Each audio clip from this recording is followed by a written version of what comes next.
This video is made possible by Micro Center. Get a free 128GB flash drive and 128GB micro SD card when you follow the link that's down in the description below. The location of a country's capital city is one of the most important choices for any nation's leaders to make. They contain important government facilities, offices, and headquarters, and usually contain the primary residence of the nation's leadership. The capital city is basically the brain of a country, and choosing the location of where you want to place your brain is, of course, a highly strategic choice. Most often, the best location for a capital city is somewhere that can be easily defended, and from where you can exert control and project unity over the rest of the country. Capitals need to be seen as representative of the entire nation, and be easily accessible to the largest number of people possible. And for all those reasons, capitals are most often built within the center of a country. But sometimes, the choice of an old location ends up, eventually, just not working out. For example, in 2005, Myanmar moved their capital city away from old Yangon, the largest city in the country, and towards Nay Pyi Da, more than 300 kilometers to the north. This was done because Nay Pyi Da is more centrally located within the country than Yangon was, and it was also a transportation hub located right next to 3 chronically turbulent and rebellious states. And so it was felt that the presence of the capital and the military so nearby would help to improve the region's stability. And further, it was ruled that the old capital of Yangon was simply more vulnerable to climate disasters since it was located directly on the coast, as was showcased in 2008 when a cyclone smashed directly into it and destroyed 3/4 of the city's infrastructure. In a similar manner, Brazil also moved their capital city back in 1960 away from the historical but by then overcrowded Rio de Janeiro on the coast and towards a deeper and more centralized location within the Brazilian interior that they ended up calling Brasilia. This decision was largely made in order to encourage inland growth away from the coasts, and to make the capital city more regionally neutral. And then, of course, there was the Great Showdown in Australia back in 1927, when neither Sydney nor Melbourne could agree on which city should become the nation's capital, and thus they ended up compromising by building Canberra roughly in between them from scratch. Now, in the year 2022, there are 2 very large modern countries who are actively in the process of relocating their capital cities for pretty familiar reasons. Egypt is relocating their capital away from Cairo towards a newer, planned city still under construction a bit over to the east, while Indonesia is relocating their capital city away from Jakarta and moving it more than 1,000 kilometers away to a completely different island. This is incredibly significant, because Indonesia itself is an incredibly significant country. She has the 4th highest population of any country in the world, lagging only behind China, India, and the United States, and boasts more than 270 million people. For such a large country, however, Indonesia is rather unique because while China, India, and the United States are all major and generally contiguous continental powers, Indonesia is really about 17,000 totally separate islands, all scattered apart from each other, and these islands are not equal. There's 5 big land areas that Indonesia controls: the entire islands of Sumatra, Java, and Sulawesi, and half of the big islands of Borneo and New Guinea. However, 4 of these island territories are fairly sparsely populated, while the thousands of smaller islands add little to the overall population as well. By and large, that leaves the island of Java, which alone is home to more than 60% of the entire Indonesian population, 145 million people. This makes Java by far the world's most populated island, with even more people than Russia, a country that is 123 times larger. And so it's pretty fair to say that this island is basically the center of Indonesia's population and culture. And so naturally, the capital of Indonesia has been located on Java for a very long time, and it's located right here, Jakarta. Jakarta has been a pretty major city for centuries, but with little fanfare in the modern 21st century world, the city's metropolitan population has skyrocketed to a population of around 35 million people, which makes Jakarta the 2nd largest urban area in the entire world after only Tokyo, which, as fate would have it, is also located on another island. Besides serving as the capital of Indonesia, Jakarta is also the diplomatic capital of ASEAN, or the Association of Southeast Asian Nations, which is effectively Southeast Southeast Asia's version of the European Union, and so you can sort of think of Jakarta's role here as being similar to Brussels in Europe. Jakarta is an enormously important and significant global city, but it is not without problems that make it actually a not-so-favorable location for Indonesia's capital city in the 21st century. For one, as I mentioned previously, there is a lot of inequality within the country. While Java is home to 60% of Indonesia's population, the island only makes up 7% of Indonesia's land.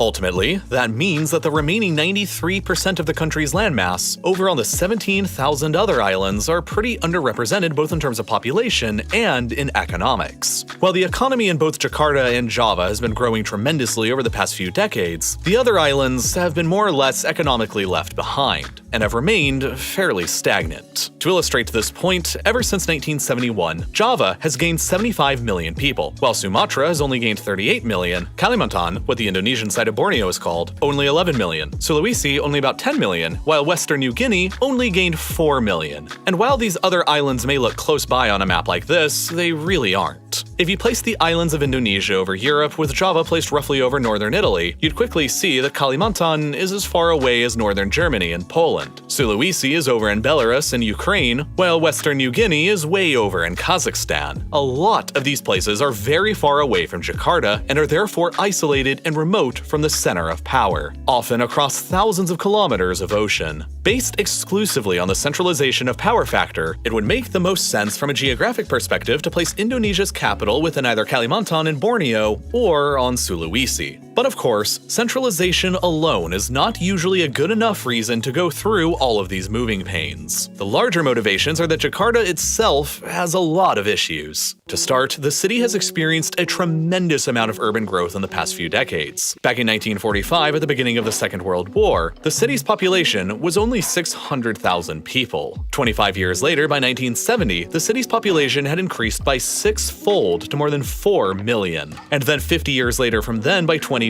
it had more than doubled again, to more than 10.5 million within the boundaries of the city proper, largely owing to massive internal migration from the rest of Indonesia. As a result of all this growth, the city has been experiencing a substantial ecological breakdown, accompanied by intensely gridlocked traffic and congestion. Nearly 4.5 million cars and more than 13 million motorcycles are used on the city's streets, while public transportation only accounts for a third of the city's commuters. To exacerbate the pollutants from all these vehicles, there are 7 existing coal-fired power plants and 5 more planned plants, all within a 100-kilometer radius of the city. The emissions from those 5 planned plants alone will eventually be equal to adding 10 million additional cars to Jakarta's already crowded streets. Given this, air pollution and smog within the city is a serious issue, and it generally ranks alongside cities like New Delhi and Beijing. The air quality can get so bad here that just last year in 2021, 172 days were considered too unhealthy to be outside, which was more than half of the entire year. And then, of course, there's the traffic itself. Jakarta has often been named the world's worst city for traffic on multiple occasions by multiple publications. But here are some ways to put it all into perspective. It's been estimated before that the average Jakarta resident will spend 10 years of their lifetime there in traffic. The largest satellite city of Jakarta, where many downtown office workers live, is Bogor, 25 miles away from the Jakarta core. Under normal Jakarta traffic conditions, it usually takes 2 hours to drive across those 25 miles. And when the conditions are considered bad, it can take more like 3 hours. It's gotten so bad that high-ranking government officials have to regularly be escorted by police convoys through the city just to arrive at their meetings on time. And to make matters even worse, Jakarta's population is still growing. By 2030, it's projected that there will be more than 40 million people living within the metropolitan area, more than the entire population of Canada, and causing it to surpass even Tokyo to become the world's newest, largest city. But out of all of Jakarta's many problems, it's water that is the most severe. As with many coastal cities across the world, Jakarta is not unique in dealing with the threat of rising sea levels. But Jakarta's specific situation is rather unique because on top of dealing with sea levels rising, the city is simultaneously sinking. Jakarta's sinking problem is very similar to both Mexico City and Venice, both of which I've made videos about in the past, but this is the gist.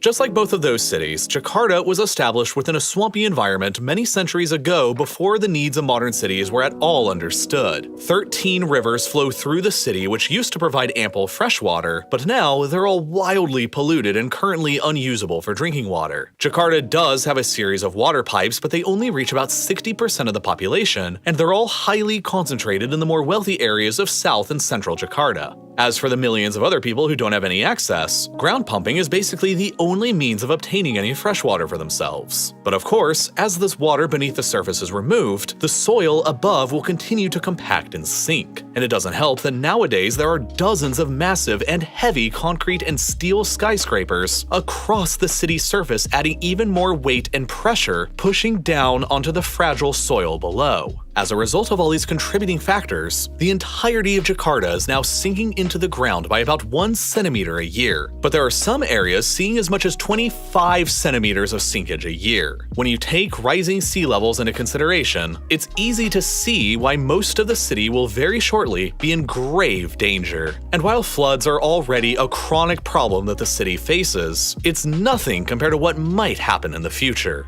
The entire city rests within a flat basin, and according to some estimates, 40% of Jakarta is already sitting beneath sea level, while many others predict that by 2050, only 28 short years from now, the entire city proper of more than 10.6 million people will be buried beneath the sea like a modern-day Atlantis, assuming that nothing is actually done about it. But of course, there is a plan to do something about it, and it's insane. In 2014, the Indonesian government revealed the plans for what they called Giant Seawall Jakarta, expected to be completed by 2025. The plan will eventually construct a titanically sized seawall across the entirety of Jakarta Bay to protect the city from the ocean beyond. The wall is planned to be constructed in the form of a Garuda, a giant, legendary bird from the Hindu and Buddhist faiths that is also the national symbol of Indonesia. The whole structure is intended to be iconic and boost tourism, and it draws heavy inspiration from nearby Singapore's Sentosa Island project. After the massive bird guardian is constructed, Jakarta Bay itself is intended to become a water reservoir enclosed inside that will eventually become a vast new source for fresh, clean water in the city. Jakarta's 13 rivers that all flow into the bay today are all planned to be cleaned up and cleared of pollution in order to keep their currently polluted outflows from transforming the bay into a stagnant cesspool. Meanwhile, the giant seawall itself is intended to become a new center of Jakarta's urban development, complete with housing, roads, and railways that connect back to the mainland that should all be capable of hosting a new population of 2 million people. The whole project is expected to carry a steep price tag of about $40 billion, and it hasn't come without controversies. For one thing, it would require the eviction of many nearby residents and the seizing of private lands along the coast, something that many locals depend upon for their livelihoods. Further, there are fears that if the wall were to ever fail because of something like a terrorist attack or some unforeseen black swan event, that the subsequent flooding would be catastrophic and probably end up destroying the city anyway in the future when sea levels are higher. This all means that the wall will end up being a critical security weak point that Indonesia would have to defend at all costs. And then there are many environmental concerns about building the wall to just heap on top of everything else. So with all of these negative factors going against Jakarta, and the obvious need to alleviate the growing population pressure and weight on the sinking city, the current leader of Indonesia, President Joko Widodo, made a bold announcement in 2019 to move the capital city away from Jakarta for the first time. And while the specifics of the exact location and plan are still in the stages of being figured out, things are moving pretty quickly. For one, we know that the general area of the new capital will be nearly 1,000 kilometers away from the current-day Jakarta, over on the island of Borneo, which happens to be the third largest island in the world, and it means that Indonesia's capital will be on an island shared with 2 other countries in the north, Malaysia and Brunei.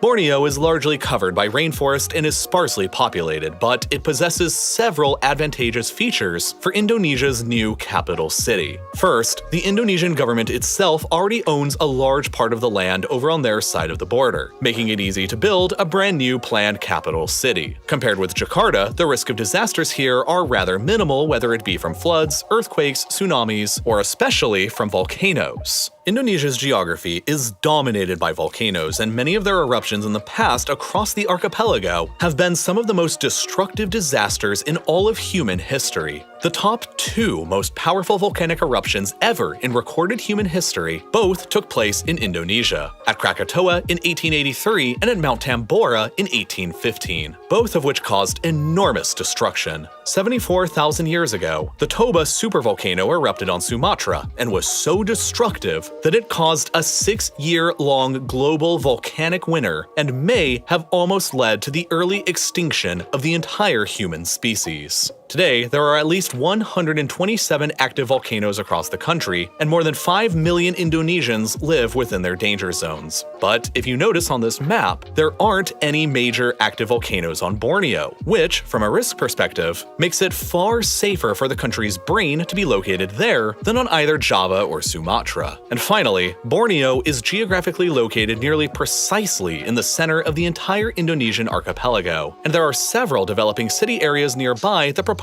location that stand to grow immensely over time. In total, Indonesia hopes to create a new capital territory on Borneo that will cover nearly 700 square miles, slightly larger than the city of London's area and more than twice the size of present-day Jakarta. It is also President Widodo's hope that, eventually, this new capital will be home to 1.4 million government employees and their families, potentially reaching upwards of a population of 7 million people all in all. With several futuristic designs already picked out for the more important government buildings like the Presidential Palace and more, all that's left is to fund the effort and begin construction. The total estimated price tag for building the new capital here is around $34 billion. But with extensive delays in the project stemming from the COVID-19 pandemic, budget cuts and other mounting pressures, President Widodo certainly has his work cut out for him over the next several years, as he oversees the remainder of his second term as president. Since he hopes to begin moving at least some government offices over to Borneo in 2024, he only has 2 short years remaining to accomplish it while he's still in office. And as for Jakarta, even though the city is definitely facing some pretty serious hurdles over the coming decades, Widodo's hope is that encouraging millions of people to leave the city for the new capital over on Borneo will be enough to relieve at least some of the pressure and allow Jakarta precious time to recover and thrive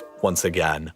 So, a lot of people have asked me for years now how I make videos on YouTube like this one, and how I got started. Honestly, it all began with just saving up enough money from my side job while I was in college to build my own beefy editing computer that could handle all of the animations and the footage that I wanted to create and splice together. And probably unlike the middle of the rainforest in Borneo, Micro Center is one of the best places in the world to shop for all of your technology needs. Whether you want to get started creating your own animated YouTube videos like I do, or you just want something to handle all of the latest games you're playing, Micro Center's got everything you need, from desktops to PC parts to monitors, and they've got 25 stores across the United States, so the odds are there's probably one pretty close by to you. And if you're really serious about building your own PC, you should really check out the Micro Center Custom PC Builder to spec out exactly what you want. It's super convenient because it automatically guarantees that all the parts you're selecting are compatible or not. It'll find the parts at your nearest Micro Center and can arrange same-day pickup, and for a fee, you can check the box marked Same-Day Pro Assembly to have Micro Center themselves build your creation all for you. But best of all, Micro Center is offering up a ridiculous deal. When you follow the link that's down in the description or click the button that's on screen right now, new customers will receive a completely free 128GB flash drive and a 128GB micro SD card. You don't even need to purchase anything. It's totally 100% free with no catch, and you just have to go to one of Micro Center's 25 stores in the country to claim it. And as always, thank you so much for watching.